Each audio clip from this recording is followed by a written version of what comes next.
અને હવે વાત કરીએ ઉત્તર ગુજરાતની મહેસાણા બેઠકની, મહેસાણા સીટની કે જ્યાં મહેસાણામાં ભાજપ નવા નામ સાથે ચોંકાવી શકે છે, કારણ કે આપણને ખબર છે કે નીતિન પટેલે પોતે દાવેદારી કરી હતી, પરંતુ ત્યારબાદ તેમણે દાવેદારી પાછી ખેંચી લીધી હતી, એટલે મહેસાણામાં કોઈ ચોંકાવનારું નામ સામે આવી શકે છે। શારદાબેન પટેલ કે જેમણે પોતે જ કહ્યું હતું કે હવે આ ચૂંટણી હું લડવા નથી ઈચ્છતી, ઉંમર થઈ ગઈ છે, એટલે સ્વાભાવિક છે કે કોઈ નવા ચહેરાને ટિકિટ આપવામાં આવશે, પરંતુ મહેસાણામાં એ શક્યતા પ્રબળ છે કે કોઈ પાટીદાર ચહેરાને ટિકિટ આપવામાં આવે, ભાજપ કેસી પટેલને ટિકિટ આપે તેવી પણ શક્યતા છે।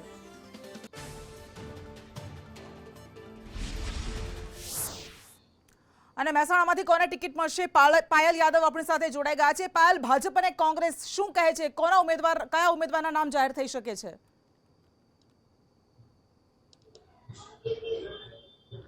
જે ચોક્કસ કૃષ્ણા, જે પ્રકારે શરૂઆતમાં નામ સામે આવેલા હતા રજનીભાઈ પટેલ અને જે નીતિનભાઈ પટેલ જે છે, પરંતુ નીતિનભાઈ પટેલે પોતાની દાવેદારી જે છે તે સોશિયલ મીડિયા દ્વારા પાછી લીધી છે। ત્યારબાદ અત્યારે હાલમાં એક નામ અત્યારે હાલમાં ચર્ચામાં જે છે તે આનંદીબેન પટેલની પુત્રી જે છે અનાર પટેલ, તેનું પણ નામ સામે આવી રહ્યું છે।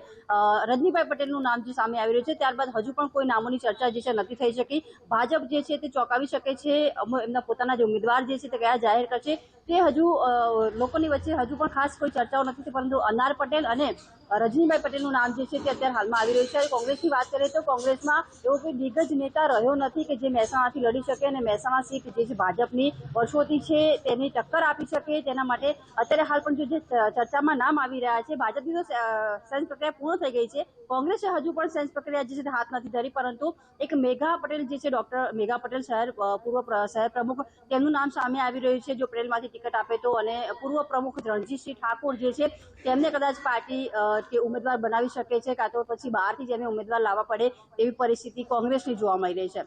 જી કૃષ્ણા। જી બિલકુલ પાયલ, આભાર આપનો તમામ વિગત માટે। તો મહેસાણા જે ભારતીય જનતા પાર્ટીનો ગઢ રહ્યો છે, ત્યાંથી પાટીદાર ચહેરાને ટિકિટ આપવામાં આવી શકે છે, અને કડવા પાટીદાર હશે। જે નામ અમે આપને બતાવી રહ્યા છે, કેસી પટેલનું નામ આવી રહ્યું છે, રજની પટેલને પણ ટિકિટ આપવામાં આવી શકે છે, મહેન્દ્ર પટેલનું પણ નામ છે, અને જેવી રીતે અમારા સંવાદદાતાએ કહ્યું કે આનંદીબેન પટેલના પુત્રી અનાર પટેલનું નામ પણ ચર્ચા રહ્યું છે, સામે પક્ષે મેઘા પટેલ કોંગ્રેસમાંથી।